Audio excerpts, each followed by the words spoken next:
ব্রহ্মপুত্র, তিস্তা, যমুনা নদীর খরস্রোতে বিপর্যস্ত গাইবান্ধার চরাঞ্চলের মানুষ। বন্যা, নদী ভাঙনে বারবার হারান ঘরবাড়ি, ফসলি জমি। তবুও বাঁচার চেষ্টা তাদের সরকারি বেসরকারি উদ্যোগে যেন অপ্রতুল। জাহাঙ্গীর আলম রতনের ছবিতে শামীমা সুলতানার রিপোর্ট। স্বজন সিপিভিসি পাইপ, বাংলাদেশের ১ নম্বর এনএসএফ সার্টিফাইড সিপিভিসি ব্র্যান্ড। নিয়ে ভাঙি যায় আসলে নদীর মতো রমলা রানীর জীবনেও কম হয়নি বাঁকবদল।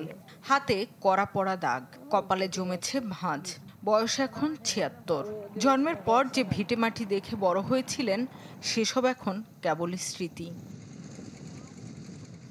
দলিল করা আছে না, জমি ভাঙি এখন টুটি গিয়েছে। না গেছিল আমার বাপ মায়েরা কওয়া করবে, ভাঙা খেয়ে কওয়া হবে।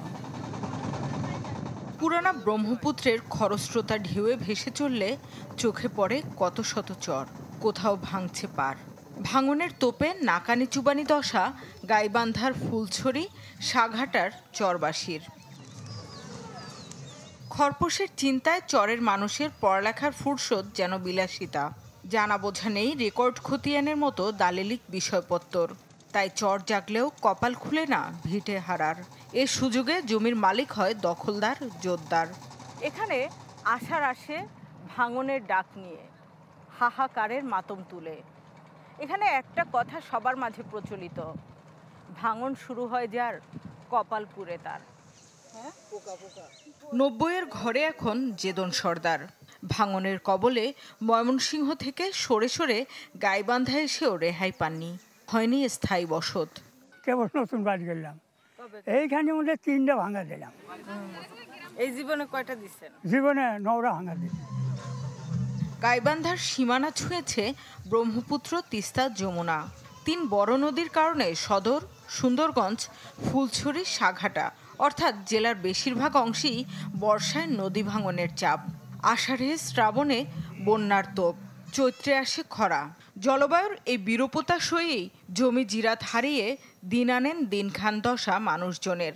নামমাত্র মজুরিতে কাজ করেন কৃষি শ্রমিক হিসেবে। মাসের এলা ভুট্টা তুলি, মাসের এলা মজ তুলি, মজের সময় এলি এটা ওটা কুড়া মুড়া এখন বুড়া খুদ্া 4জন মানুষ পালি আমি এখন আর কি মহিলা মানুষই। দিন 400 করে দেয়, 300 করে দেয়। আবার যদি মরিচ নেই 3 কেজি করে মরিচ দেয় সারাদিন তুলে। বড় বাড়ি আছে, তাদের কাছে চাই মনে করেন যে আদি আবাদ করি। এই এলাকায় ধান ছাড়াও মরিচ, ভুট্টা, তিল, বাদাম, কাউন উৎপাদন ভালো হয়। কেউ কেউ হাঁস মুরগিও পালেন, কেউ আবার গরু, ছাগল বা ঘোড়াও লালন পালন করেন। কাজ করে ছাগল, গরু, বাছুর করলাম, করে আয় বৃদ্ধিমূলক কাজের সাথে জড়িত থাকে সংসার উন্নত করলাম। কাজ কাম সব বন্ধ আফা, এখন যে আমরা বাইরে যে বেড়ায় 2টা টাকা কামাই করার আঙ্গের ক্ষমতা নাই। পরের জমিতে বাড়ি করে আসি, তার জমি চাষাবাদ করে খাই। চরবাসীর ভাগ্যোন্নয়নে কাজ করা বেসরকারি সংস্থার পরিমাণ কম। সুইডেন দূতাবাসের সহযোগিতায় এমজেএফ জলবায়ু সহনশীলতা ও নারীর ক্ষমতায়নে কিছু কাজ করছে। জনপ্রতি মোটে ৫,০০০ টাকা ঋণ পান ক্ষতিগ্রস্তরা। তাদের আমরা এককালীন অনুদান দিচ্ছি, যেটা দিয়ে তারা নিজেরা আয়মূলক কাজের সাথে যুক্ত হবে। জলবায়ু বিপর্যয়ে ক্ষতিগ্রস্ত এসব কৃষক ও কৃষি শ্রমিকদের কিছুটা সহায়তা করে কৃষি সম্প্রসারণ অধিদপ্তরও। ক্ষতিগ্রস্ত কৃষকদেরকে আমরা আমাদের তার পরবর্তী যে পুনর্বাসন কার্যক্রম আসে ফসলের, সেগুলো প্রদান করে থাকি। এছাড়াও চর উন্নয়ন প্রকল্পের আওতায় তাদেরকে প্রশিক্ষণ প্রদান করে থাকি।